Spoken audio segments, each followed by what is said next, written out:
લક્ષ્ય ન્યૂઝ, એક નજર, એક લક્ષ્ય.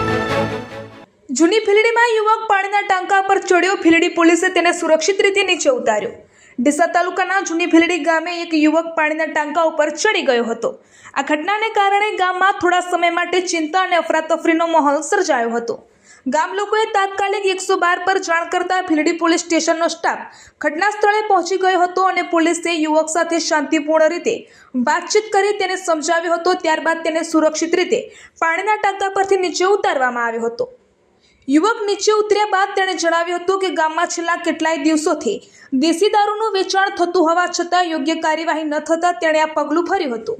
આ ઘટના બાદ ભીલડી પોલીસે મામલાને ગંભીરતાથી લીધો હતો અને તેમણે જૂની ભીલડી ગામમાં દારૂના ગેરકાયદેસર વેચાણ સામે કડક કાર્યવાહી શરૂ કરી હતી, જેના કારણે દારૂ વેચાણ કરતા અસામાજિક તત્વોમાં ફફડાટ ફેલાયો હતો. ગામ લોકોએ પણ પોલીસની તાત્કાલિક કામગીરી અને સંવેદનશીલ અભિગમની પ્રશંસા કરી હતી. સમયસર પહોંચીને યુવકને સલામત રીતે નીચે ઉતારતા લોકોએ રાહતનો શ્વાસ લીધો હતો. અહેવાલ વિક્રમસિંહ રાઠોડ, ભીલડી.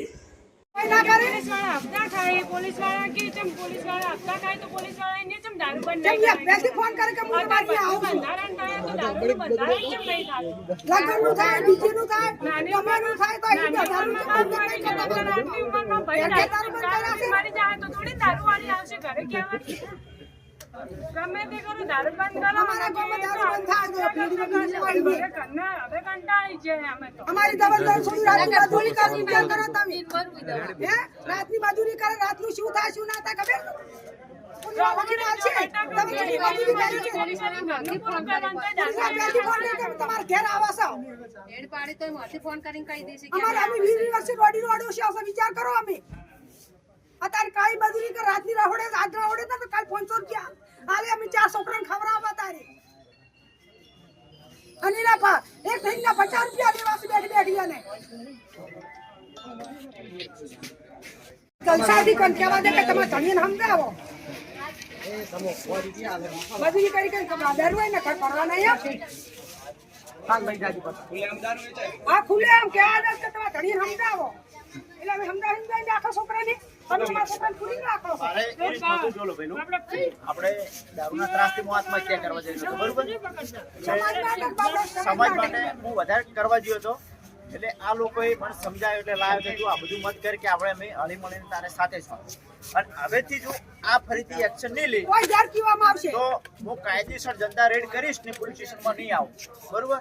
અને જેટલા કદાચ ને મોદી કોઈ બી મને થઈ શકે અને બુટલેગરો કોઈ બી એક્શન લઈ શકે મારા ઉપર એક્શન લેશે મારવાની ધમકી આપશે કોઈ બી થઈ શકશે મારા ઉપર એની જવાબદારી પોલીસ સ્ટેશનની બુટલેગરોની રહેશે બરોબર. અને દરેકને કહેવું છે મારે કે આ રીતના આવું ના થાય. ભીલડીમાં વારંવાર એવું થાય છે. ભીલડીમાં બસ થોડા દિવસ દારૂ ચાલુ થાય ફરીથી બંધ થાય ચાલુ થાય બંધ થાય એટલે આમાં વારા ઘડીએ હવે આવવાની જરૂર નથી. એટલે તમે પોલીસને બરોબર કાર્યવાહી કરાવજો બહાર અને કડક કાયદો કરો. દારૂ બંધ થાવ તો દારૂ બંધ નહીં થાય તો દારૂ હસ્તે દારૂ બંધ ના થાય તો અમે મજૂરી કરશે બહેરા અહીં મજૂરી કરવા નહીં અને હવે દારૂ બંધ નહીં થાય તો હું એના ઘેર જઈને આત્મહત્યા કરીશ. એ જવાબદારી પોલીસની ને રહેશે બરોબર.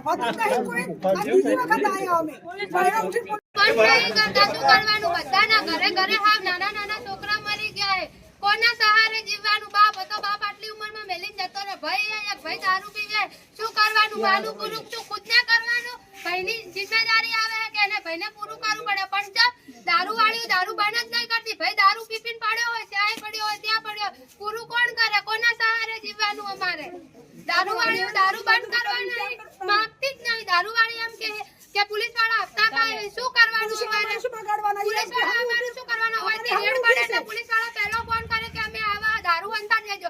આ તો મેન પોલીસ વાળા જ આવું કરે છે ને કેમ એ નહીં કહી શકતા કે દારૂ બંધ કરાવો? પોલીસ વાળા ખોમદાર પોલીસ વાળા ઈ જમ કોઈ ઈ જમ નહીં કહી કરતા. કાલ ઉઠી કોઈના છોકરા હાલ નાની ઉંમરમાં મરી જાય છે. ઈયાને તો હપ્તો જ ખાવ હોય. કાલ ઉઠીને કોઈના છોકરા આમ તેમ પડ્યા હોય, કોઈ મારી નાખે તો શું જિમ્મેદારી કોણ લે? પોલીસ વાળા લે. પોલીસ કોણ જવાબદારી લે? એમ કહો તમે અમને. બસ તમારા ગામમાં દારૂ બંધ કરાવો, બીજું અમારે કોઈ નહીં જોતું. તો અમને બેસાજો ગામના બદલે અમે બેસાવ. બસ અમારે વેસો એમ કઈ એક કે પોલીસ વાળા તૈયાર હો. બસ વેચો હે દારૂ બોલો બધો બંધ કરાવો નકર કાલ જ વેચવાનું ચાલુ કરવું હે. અમે હપ્તો પરચા બધા ભરે હોય અમે હપ્તો પરચો પાછા અલગ મારશી તો અમે તો એ નહીં યુઝ કરો, અમે શું કરવા? અમારે નાના ભાઈઓ જે કરે પણ આટલી ઉંમરમાં તો ભૈયાનું દુઃખ વેઠવાનું અમારે. આવડી આવડી થોડી કાઈ મજૂરી કરે રાતની વિચાર કરો તમે.